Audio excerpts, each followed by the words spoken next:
apostol. Narinig po ba niyo yung pinakahuli? Sabi doon, paalam. Ha? Yun yung salita, paalam. Naranasan niyo na bang magpaalam? May namaalam na ba sa inyo? Sino gusto magpaalam na?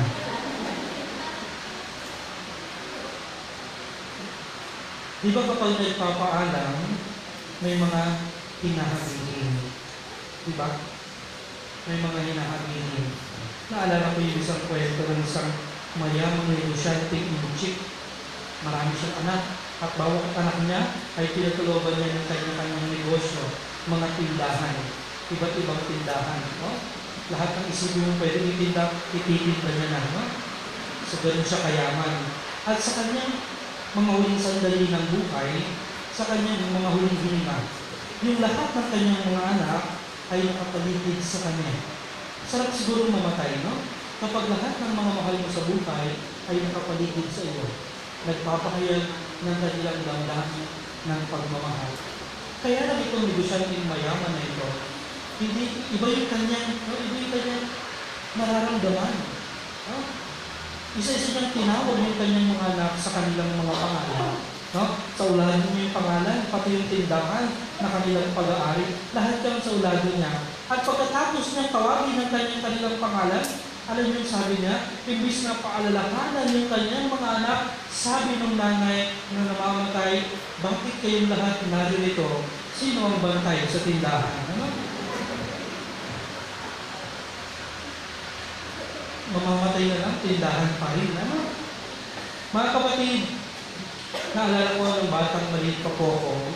Hanggang ngayon naman maliit pa rin talaga ako. Kapag umaalis yung nanay ko, laging nagkakabilin yun. Di ba? Ganyan naman yung mga nanay, kapag aalis o anak, aalis ako, huwag kang makulit, no? Diyan ka lang, maglaro ka lang, no? O kaya maghugas ka ng pinggan, mga ganun, nagkakabilin siya. Sasabihin niya, kung talagang mahal mo ako, hindi ka magkukulit, ha? Sundin niyo yung utos ko, diyan ka lang, huwag kang lalayo. Huwag kang kung saan pupunta, baka masaktan ka, baka may mangyari sa iyo. Diba? Dahil bata kapag umaalis yung nanay, anong ginagawa ng mga bata kapag umaalis yung nanay? Madalas umiyak, masama ako, ma! Hindi naman, hindi ako magkukulit, sama ako, ma! Huwag kang uminom, kumukulit, diyan ka lang, tapos kakapit sa laylayan niya, di ba? Naranasan niya yung mga bata kayo? Pag umaalis yung nanay, no? Siyempre, naranasan natin kasi naging bata tayo lahat. Meron ba sa inyo dito pinanganak, malaki na agad? Wala, no? Kaya naranasan natin lahat yan. Kapag umaalis yung nanay, tayo ay kumakapit sa kanilang laylayan at umiiyak. Pero para magkaroon ng kalubagan yung ating kalooban, sasabihin ng nanay, huwag ka na sumama dyan, ganita. Promise. No? Pagbalik ko, papasalubungan kita. Di ba? Ano yung mga pinapasalubong ng nanay mula sa palengke? Ha? Yakult daw, bago yun, Yakult, no? Iba naman, pinapasalubungan ng kakanin, di ba? Ng suman, ng bibingka, tapos yung kulay dilaw nakatusok, no? Ang tawag doon, sa kulay dilaw na matamis, no? Yung nakatusok. Tatlo yun yung apat, no? Tatlo ka tawag doon. Apat pa rin ba ngayon o tatlo na lang? Tatlo pa rin. Pinapasalubong niyo pa rin yan. Hanggang ngayon, kuripot pa rin kayo sa mga anak niyo, no? Diba? At syempre, dahil sinabi ng nanay, papasalubungan, tatahan na yung anak. Ha? At hinihintay na, hindi yung nanay, yung pasalubong na. Ha? Yun ang hinihintay. Diba? At kapag yung anak ayaw pa rin tumigil ka, iyak na iyak, minsan ang ginagawa ng nanay, tinatakasan yung anak, no? Nililibang yung anak, o kaya naman, parang pusa yung anak, ihiligaw muna, no? Para makaalis. Diba? Ginawa niya yan. Kasi ginawa niya yung kawawa kami mga anak, no? Mga kapatid, ang ating Panginoon si Kristo ay namamaalam sa kanyang mga alagad. At sa kanyang pamamaalam, meron siyang habilin sa kanyang mga alagad. At itong habilin na ito, hindi lang sa kanyang mga alagad, hindi lang sa kanyang mga apostol, kundi sa atin din. No? Dahil malapit na natin ipagdiwang ang pag-akyat ng ating Panginoon sa Kristo. At sa Ebanghelyo, siya ay namamaalam at meron siyang habilin sa ating lahat. At ano yung habilin niya? Sabi niya, kung talaga ang aking mga utos. Kung talagang mahal ninyo ako, tutuparin ninyo, gagawin ninyo ang aking mga iutos. Di ba ganun din yung ginagawa ng mga nanay, no? Sa kanilang mga, talaga kung mahal mo ako ha, maglinis ka dyan, magpakabait ka dyan, di ba?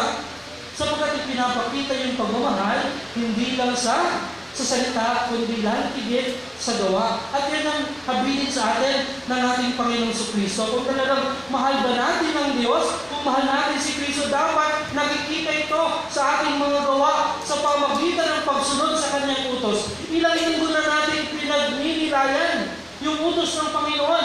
Una pa lang ang sabi niya, mag-ibigan kayo. Yun yung Kanyang utos. Naalala niyo, sinabi ko sa inyo, yung paulit-ulit, no? Sermon ng pare. No? Linggo-linggo, mag-ibigan kayo. Ganun din pala yung ating Panginoong Kristo. Ilang linggo nyo lang sinasabi sa atin, sumunod tayo sa Kanyang utos sa pamamagitan ng pag-ibig.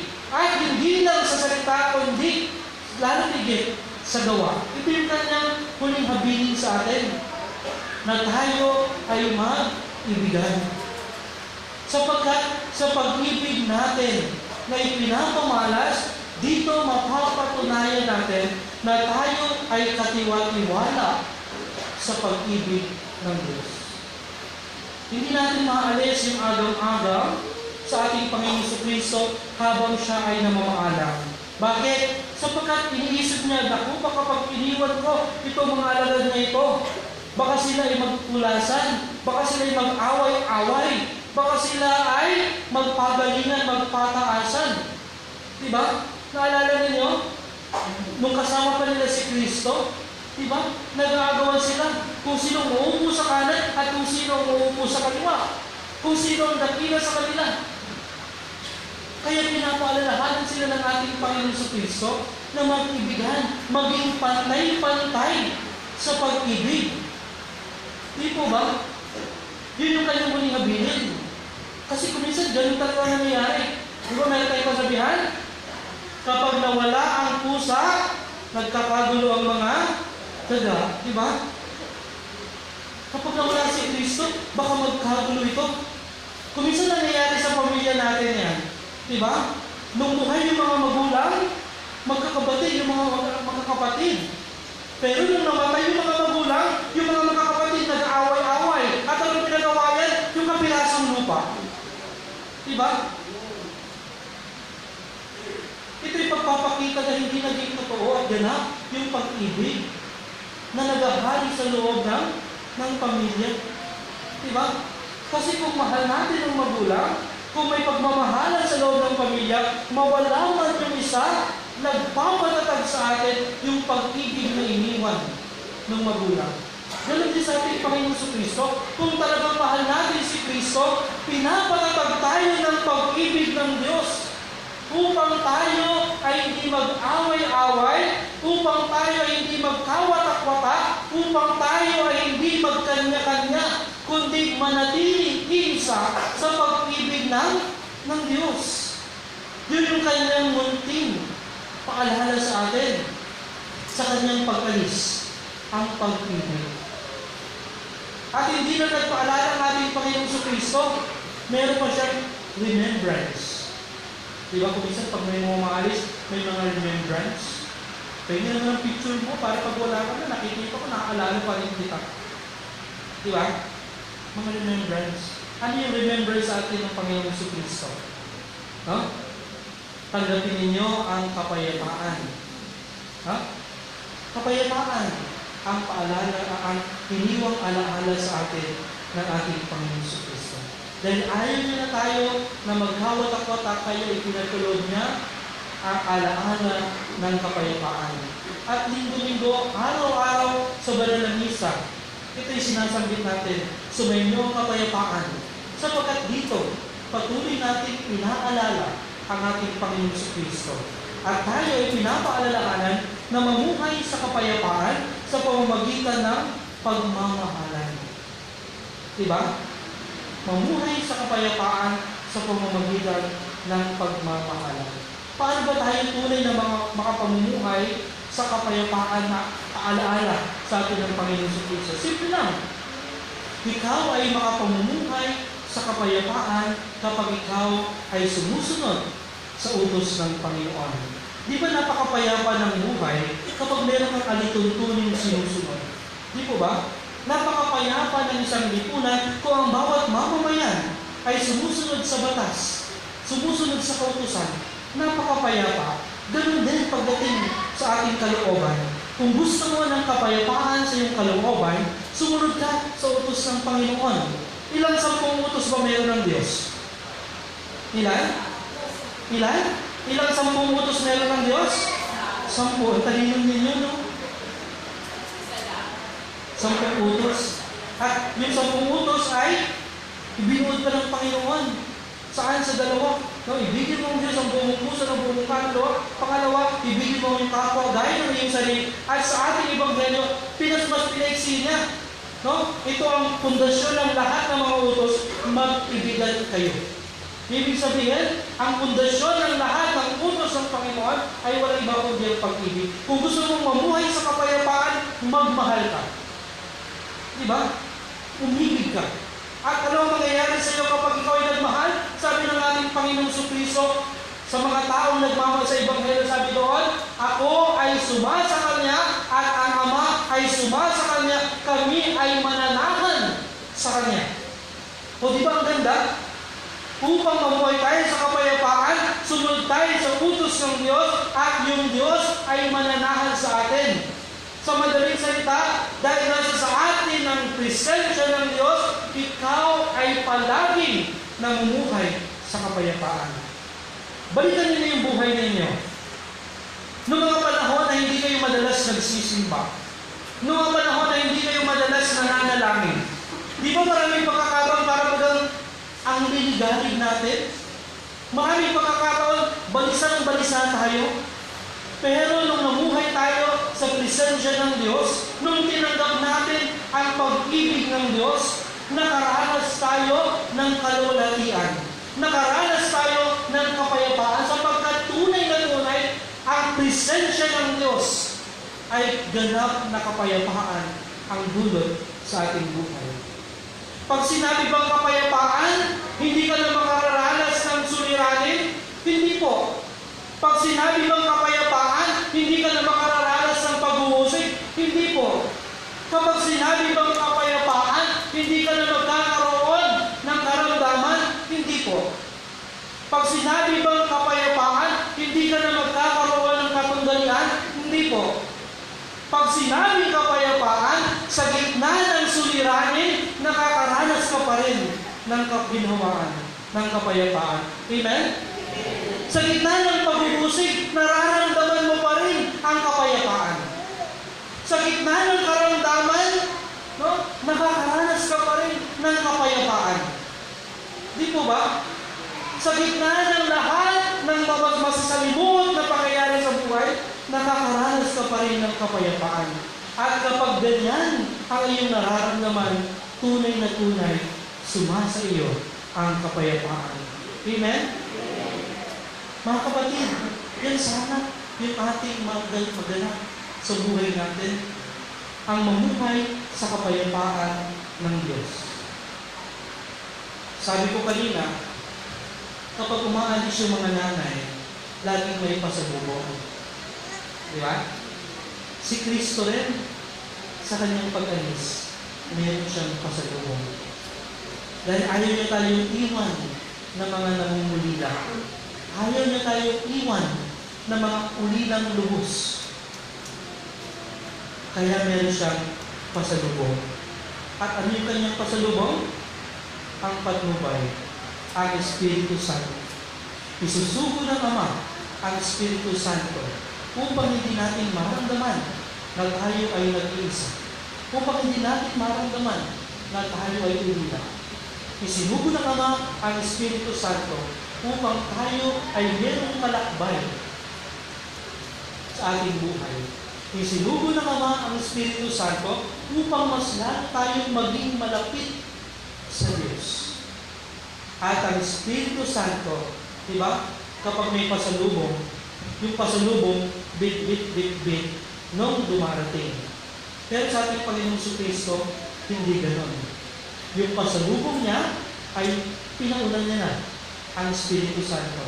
Sumasa atin na ang Espiritu Santo. At sabi ni Kristo, ano daw ang gagawin sa atin ng Espiritu Santo? Tuturuan tayo ng maraming bagay. Ipapaunawa sa atin ang maraming bagay upang mas malasap natin ang tunay na kahulugan ng kapayapaan. Ito yung sinasabi ko sa inyo kanina, na sa gitna ng kapighatian, nakakaranas ka ng kapayapaan. Bakit?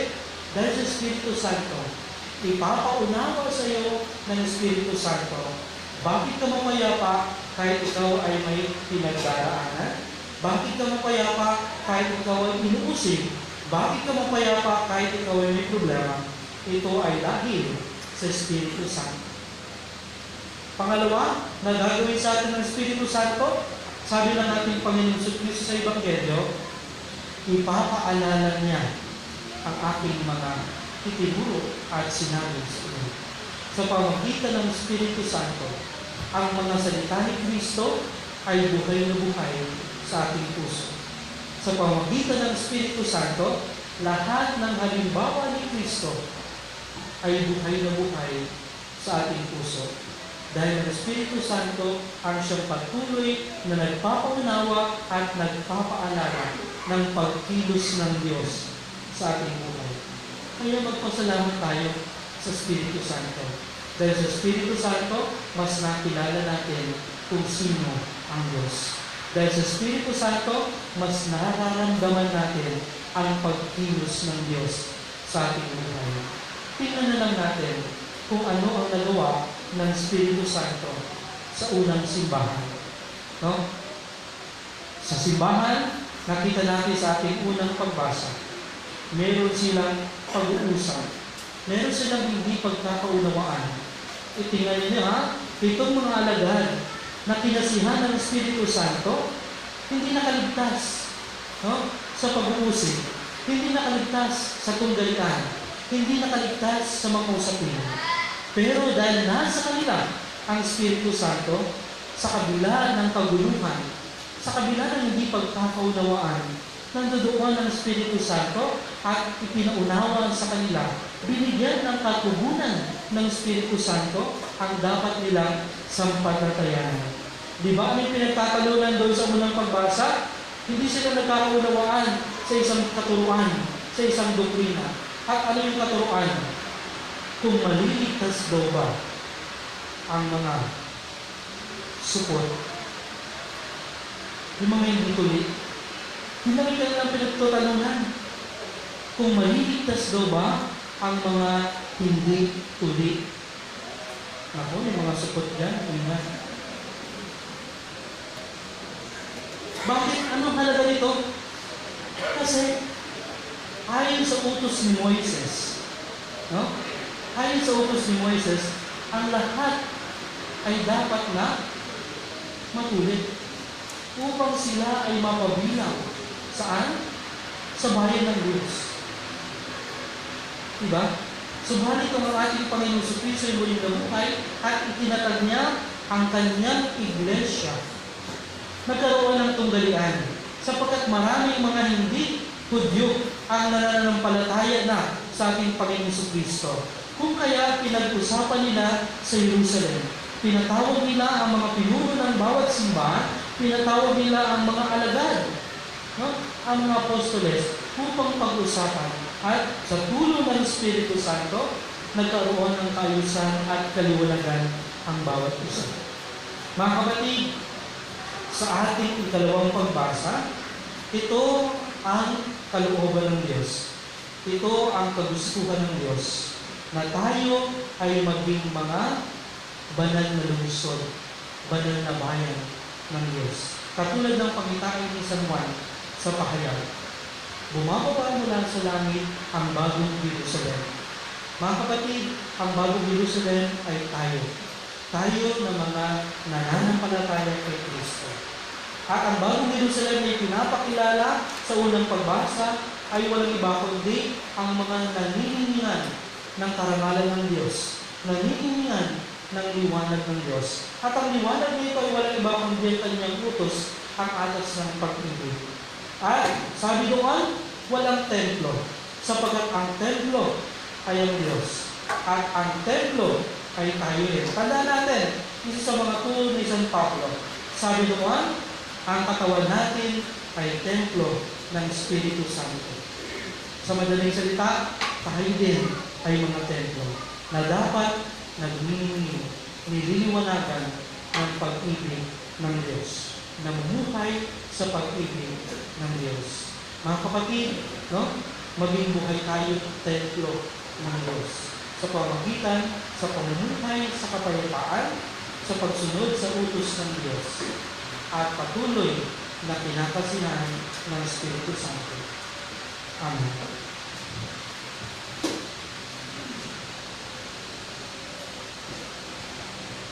Magsitayo po tayo, sumasampalataya ako sa Diyos ng mga makapangyarihan sa lahat, na may gawa ng langit at lupa.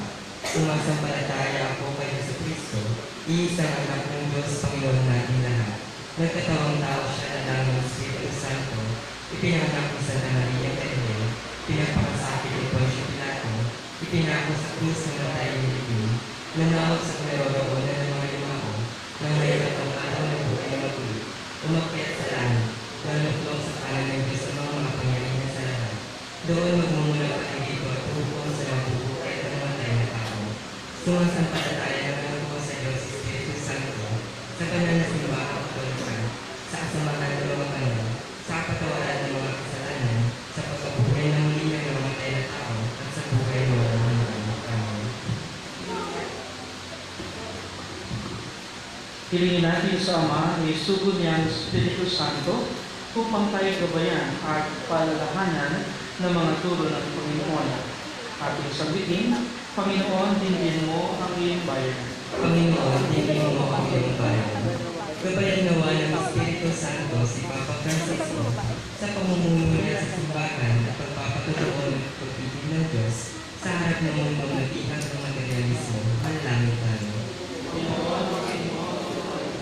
Nagsumikap nawa ang mga bagong halal na pinuno ng bayan na tumulong sa paghilom ng mga sugat ng pagkakawatak-watak na sanhi politika. Manalangin tayo. Maging bukas nawa ang mga kabataan sa mga turo ng Kristo at magundaan din sila ng pag-ibig ng Diyos sa kanilang kapwa. Manalangin tayo. Panginoon, dinggin mo ang iyong bayan. Pagpalain at ingatan nawa ng Panginoon ang mga pulis at sundalong nagsusulong at nangangalaga sa kapayapaang hatid niya sa atin. Manalangin tayo.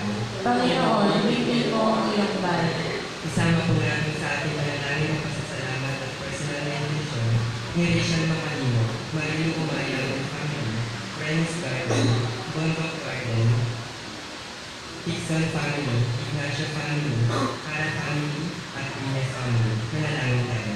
Panginoon, dinggin mo ang iyong bayan. At para sa mabilisang pagaling ni Nancy Regine at makabili Brian Susi. Manalangin tayo. Panginoon, dinggin mo ang iyong bayan. At para sa ikapapayapan ng kaluluwa nila, Nelson Dixon Sr., Dr. Joy Monato, Margarita Tercero, Sergio Tercero, Vicente Tercero, Enrico Arcega, Cristina Arcega, Brian Olo, Maria Estela Aguiladora, Roba Raul, Sonia Bachler, Gloria Anselda, Modesto Argila, Borista Argila, Ricardo Argila, Ariel Argila, Yulita Undahan, Dominador Pailan Jr., Jeffrey Paniso, Glenn Argo, Chinita Exala, Melodina Palomo, Tito Bitizel, Angelo Onofre, at sa araw ng kamatayan ni Jackie Almano.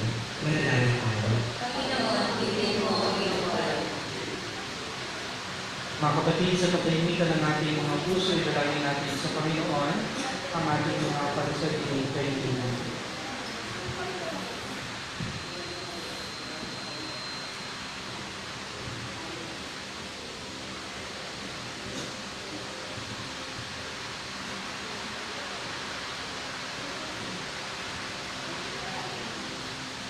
Ama namin mapagmahal, ipagkaloob mo ang mga kaibigan ng iyong mga anak sa buong kababaang loob na nagsusumamo sa iyo sa ngalan ni Kristo ng aming Panginoon. Amen. Atin pong ialay ang ating mga handog sa dambaan mo, Panginoon.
kayo mga kapatid upang ang paghahari natin ay kalugan ng Diyos sa mga makapangyarihan. Tanggapin nawa ng Panginoon itong pagkakain sa iyong mga kamay, sa kapurihan ng karamanan sa ating kapakinabangan at sa buong sambayanan ng Diyos. Ama naming lumikha, paakyatin mo sa iyong piling sa kalangitan ang aming mga panalangin kalakip ng kaing mga alay, upang ang mga pinagdapat mong gawing dalisay ay maging marapat na makasalo sa piling ng iyong pagmamahal. Sa pamamagitan ng Jesucristo, kasama ng Espiritu Santo, magpasa walang hanggan. Amen. Sumayin niyo ang Panginoon, At sumayin, itaas sa Diyos ang inyong puso at diwa. tinasa namin sa Panginoon. Pasalamatan natin ang Panginoong ating Diyos. Wala pa ako siya ipasalamatan. Ama naming makapangyarihan, tunay mong marapat na ikaw ay aming pasalamatan. Kasama't kamatayan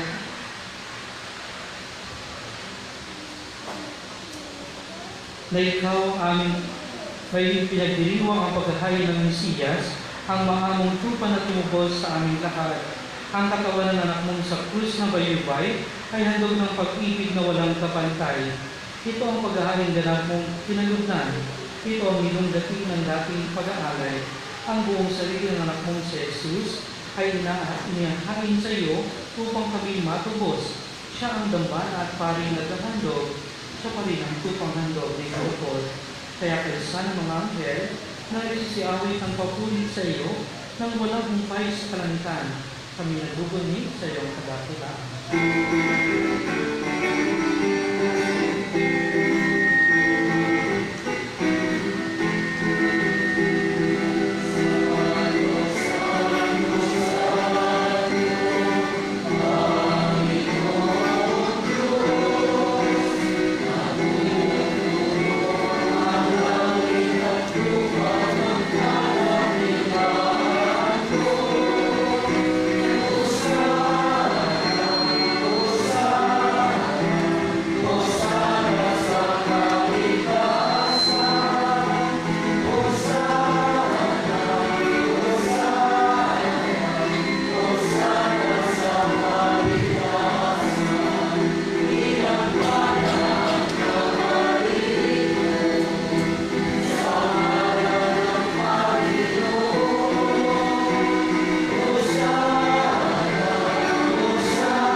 Ama naming banal, ikaw ang bukal ng talang kabanalan.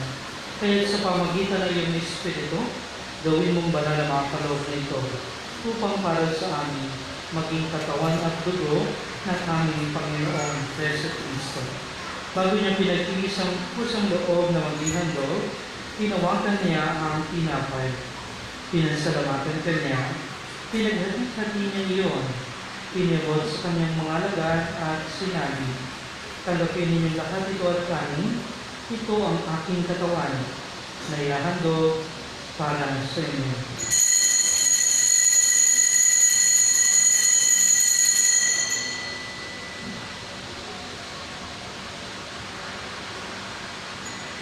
Gayun din naman ang matapos ang hapunan, tinawagan niya ang kalis. Muli kanyang pinasalamatan.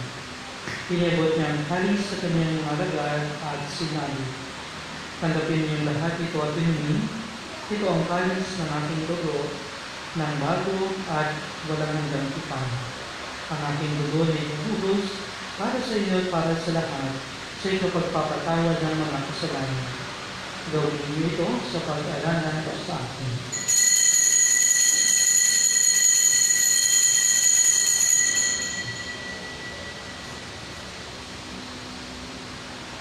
Ipagbunyi natin ang misteryo ng pananampalataya.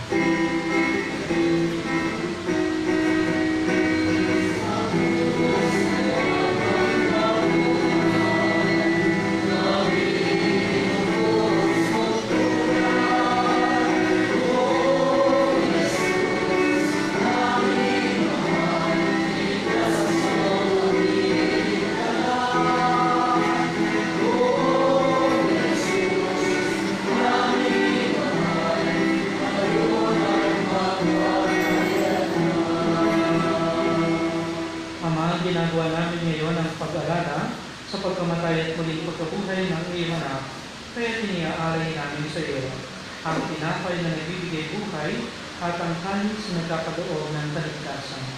Kami nagpapasalamat dahil kami iyong minarapat na tumayo sa harap mo para maglingkod sa iyo. Isinasama namin kami magsasalo-salo sa katawan ng dugo ni Kristo ay mabuklod sa pagkakaisa sa pamamagitan ng Espiritu Santo. Ama, lingapin mo yung simbahang laganap sa buong daigdig. Kuskusin mo kami sa pag-ibig. Kay San Francisco na aming Papa at ni Bartolome na aming Obispo at ang Tanang Kaparian. Alalahanin mo rin ang mga kapatid namin na hinlay na may pag-asang sila'y muling mabubuhay. Gayon din ang lahat ng mga pumanaw. Kaawaan sila at patuloyin sa iyong kaliwanagan. Kaawaan mo at paginapatin kaming lahat na makasalo sa iyong buhay na walang wakas. Kaysa ang mahalaga rin Maria ni Nanang Diyos, si San Jose at kanyang pabiyak na puso, kaysa ng mga apostol, si Santiago at ng lahat ng mga banal na namuhay dito sa daigdig ng kalugod-dugod sa iyo. May pagdiwang mga namin ang pagpupuri sa ikararangan mo sa pamamagitan ng iyong anak na aming Panginoong Yesu Cristo. Sa pamamagitan ng Kristo, kasama niya at sa Kanya, ang lahat ng parangal at papuri ay sa iyo, Diyos sa mga makapangyarihan, kasama ng Espiritu Santo, magpa sa walang hanggan.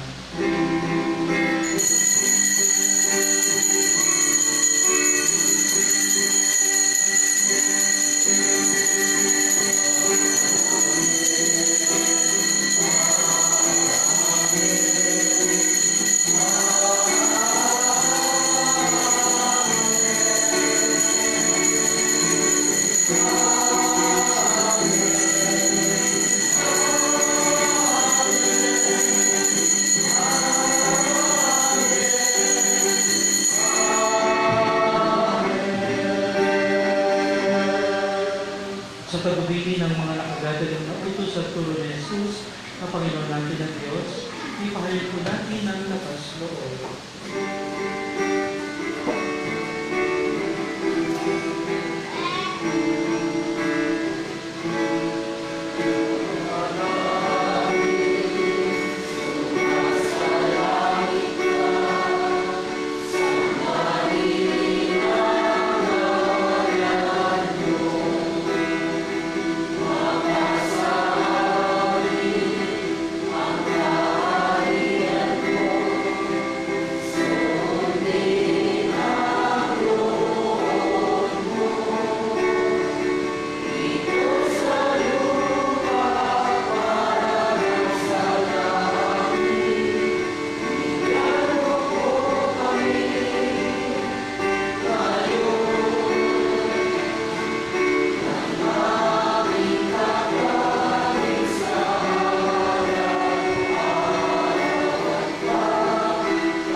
Hiniling namin kami diyan sa lahat ng masama, pagkalooban ng kapayapaan araw-araw, iligtas sa kasalanan, at ilayo sa lahat ng kapahamakan. Samantalang aming pinananabitan ang dakilang araw ng pagpapahayag ng tagapagligtas namin si Yesu Cristo.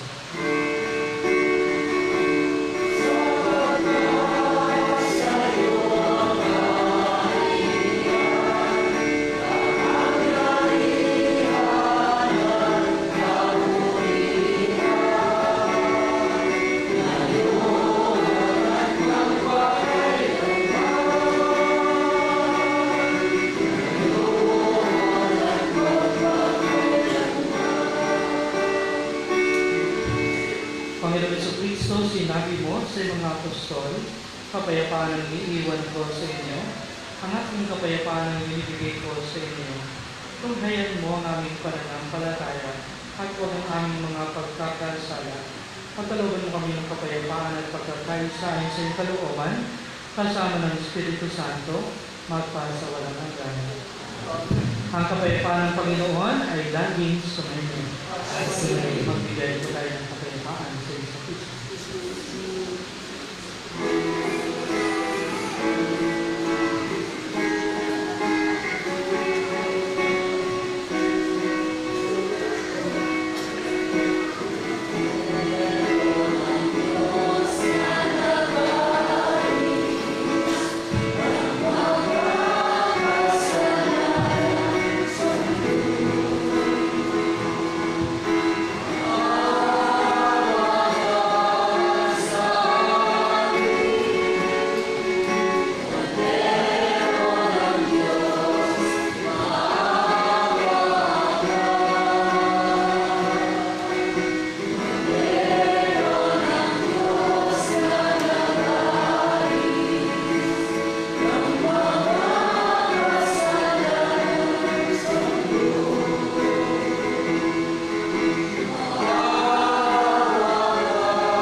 Ito ang kordero ng Diyos. Ito ang nag-aalis ng mga kasalanan ng sasagutan. Mapalad ang mga inaanayahan sa kanyang tingin. Panginoon, hindi ako karapat dapat na magpatuloy sa iyo. Ngunit sa isang salita mo lamang ay gagawin na.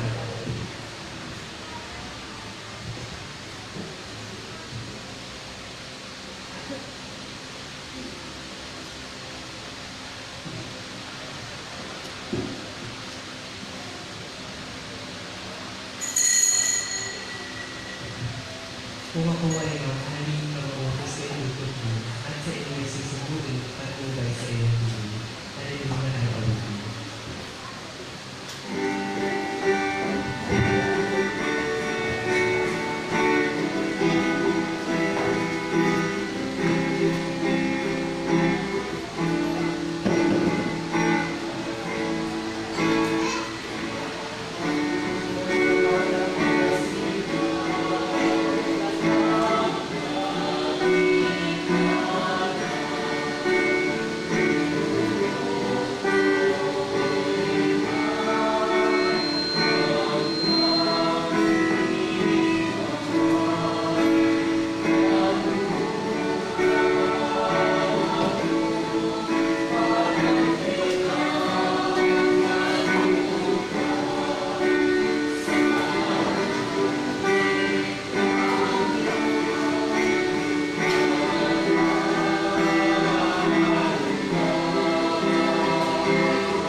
kami pinapagsalo mo sa pagkabuhay ng iyong anak, ay papakinabangin mong lagi sa kanyang lakas bilang bunga ng sagana ng dulot mong pagliligtas. Sa pamamagitan niya, kasama ng Espiritu Santo, magpasa walang hanggan. Amen. Maraming salamat po sa lahat ng mga naglingkod sa atin sa banal na misang ito. Sa mga nag-alay, maraming salamat po sa inyo at lalo higit sa inyo ng mga nagsimba. Maraming salamat po sa inyong presensya. Palakpakan po natin ang bawat isa. Sumainyo ang Panginoon At sige. magsiyo po kayo habang ginagawad ang pagbabasbas.